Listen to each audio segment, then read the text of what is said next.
Hi guys, it's ASBYT and welcome back to a brand new video. Now you might be wondering why I just did that, and of course we will get to that very soon. The Xiaomi Mi 8 has been released. We have all of the information from yesterday's launch. We've got some absolutely great news on this phone, and we've also got a couple of frustrating ones as well, which we will get to all in good time. So first of all, we're going to talk about the actual launch and what products that Xiaomi actually released. Of course, the first one was the brand new Mi TV, which has a 75-inch screen. They also announced the release of the Mi VR standalone and of course the Mi Band 3. Now I will probably go into these individual products in more detail in a future video, but right now you come here for the Xiaomi Mi 8. The Xiaomi Mi 8 is of course the successor to the Mi 6, which was last year's. You may be wondering why they didn't go to the Mi 7. Well, it was of course the 8th anniversary, and this is why they jumped to the Mi 8. Makes sense, doesn't it?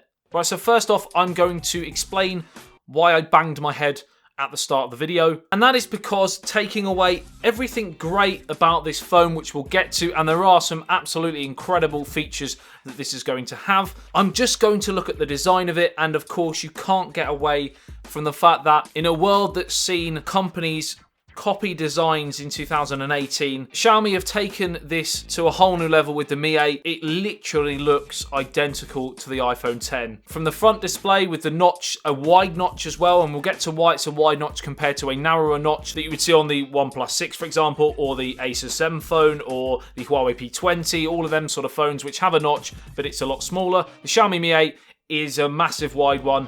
And of course, on the back, on the main model, because there will be 3 different models released, and they range in quality, and we'll get to that. But on the main Mi 8, the fingerprint sensor is on the rear, and of course, we have the dual rear camera on the top left-hand side.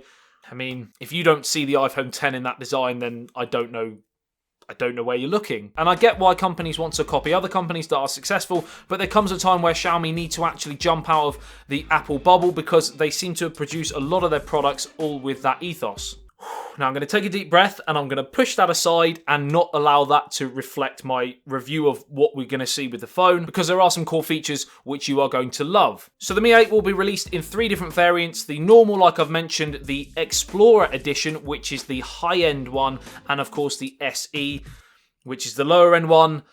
And of course we've heard the SE before from another company. Have a guess who it's from. So on the main Mi 8, we're going to see a 6.21-inch AMOLED display. The notch on the front, which is going to house the front-facing selfie camera, which is 20 megapixels. If we jump to the reverse, we have a dual 12-megapixel camera on the top left-hand side, the fingerprint sensor in the middle, again on the main version. 4-way curved back, so it is, I would imagine, going to be pretty comfy in the hand, and the symmetry does look very nice. It is going to come with a Qualcomm Snapdragon 845 processor, which is the latest and greatest from Qualcomm at this moment in time, and all of the top flagships pretty much are on this specific processor, outside of the in-house ones like the Exynos processor for Samsung and the Kirin 1 for Huawei as an example. It also is going to be the first smartphone that has dual frequency GPS, which apparently is going to improve the accuracy of location. So we will jump onto price on all 3 of the different models once we've finished all 3 of the models, of course. So we're now going to jump onto the Explorer, which is where we're going to potentially see the biggest breakthrough in terms of the technology that Xiaomi are going to use. Of course, one of the biggest features that many people will touch on is the under-the-screen technology. It is going to have that in the Explorer model, and it's going to be the first ever smartphone to have pressure sensitivity in that display for the fingerprint sensor. Also, a little reason why we're going to see such a wide notch is because they are going to include 3D facial recognition, or Face ID, whatever you want to call it, like we've seen on the iPhone X, but it is the first ever Android phone to use 3D and not 2D. And like we've seen with some of the phones at this moment in time that have Face ID on Android, it can be fooled using photographs, etc. Hopefully the 3D aspect will make it far more secure. And of course it will allow you to use emojis, and not personally a fan, don't really get the hype, wouldn't really use them, but some of you might. Also, it's going to have a transparent back, so you will be able to see some of the innards, which a lot of people are a big fan of. Again, I personally am not a massive fan of that, but it is going to be a popular feature, I'm sure. Now we're going to jump onto the SE version.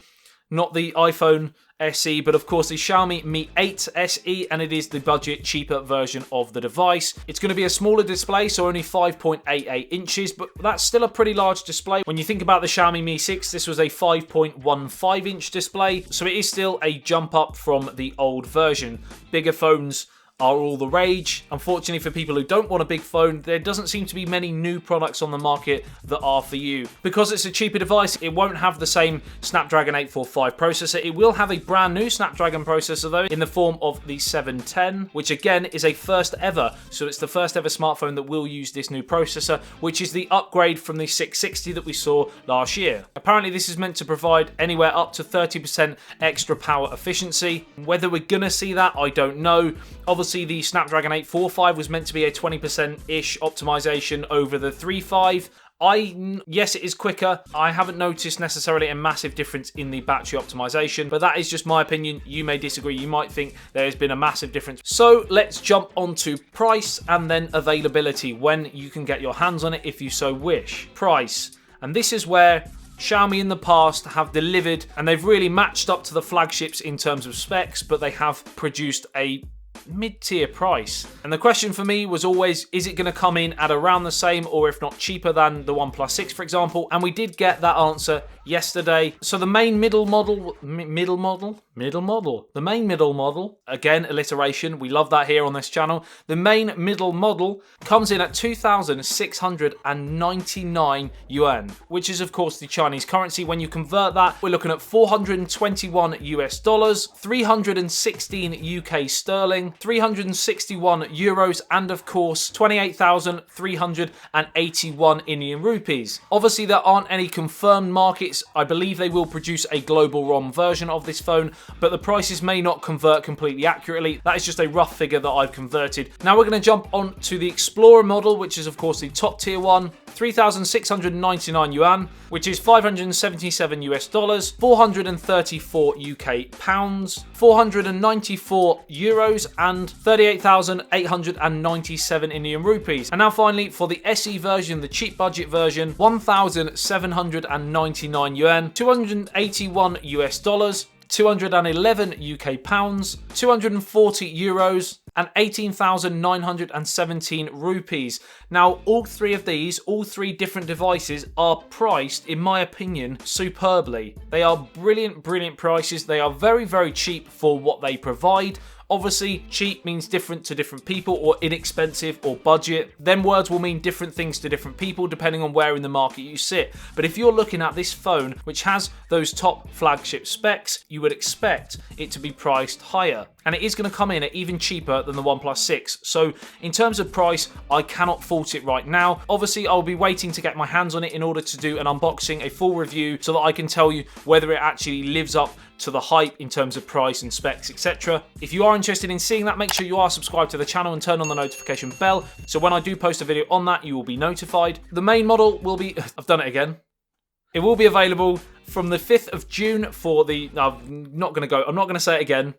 The middle, just going to call it the Mi 8. The Mi 8 will be released on the 5th of June. The SE model will be released on the 8th of June. And the Explorer one is TBD. There is no confirmed release date for that at this moment in time. As soon as there is one, I will let you guys know, probably on Twitter. This is where I want to hear from you guys in the comment section below. What do you think of the Xiaomi Mi 8? Do you like the design of it? Do you like the specs? Do you like the price? Which part of it is, in your opinion, great? Which is poor? Do you think this phone will take the market by storm in that high-performing smartphone in a mid-tier price range? Or do you think there's another model, another brand out there that has a better phone at this moment in time? Are you going to buy it?